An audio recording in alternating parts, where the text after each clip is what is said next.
ఎన్నో పోషకాలున్న మునగాకుతోని ఈరోజు మునగాకు కారం పొడిని చేసుకుందాము. వేడివేడి అన్నంలోకి చాలా టేస్టీగా ఉంటుంది. లేదా రోజుకి ఒక స్పూన్ తిన్నా కూడా హెల్త్కి చాలా మంచిది. ఎలా చేసుకోవాలో చూపించేస్తాను. ముందుగా మునగాకుని తగినంత తీసుకొని కడిగిన తర్వాత తడి లేకుండా మాత్రమే తీసుకోవాలి.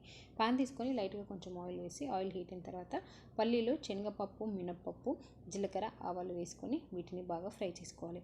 ఒక 2-3 నిమిషాల తర్వాత ఇవి బాగా ఫ్రై అయ్యాక దీంట్లోకి ధనియాలను కూడా వేసేసుకొని ఫ్రై చేసుకోవాలి. ధనియాలు కూడా బాగా వేగిపోయాక దీంట్లోకి కొంచెం కరివేపాకును కూడా వేసుకొని ఫ్రై చేసుకోవాలి.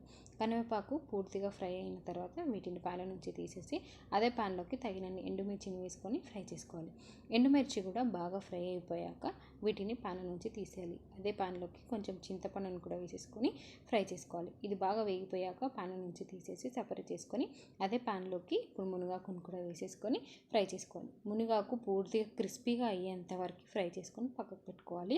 ఇప్పుడు వీటన్నిటిని కలిపి ఇప్పుడు మిక్సీ జార్ తీసుకొని దీంట్లోకి ముందుగా వేయించుకున్న ఎండుమిర్చి, పల్లీలు, ఆవాలు, జీలకర్ర వీటన్నిటిని వేసుకొని పసుపు, ఉప్పు వేసి ఒకసారి గ్రైండ్ చేయాలి.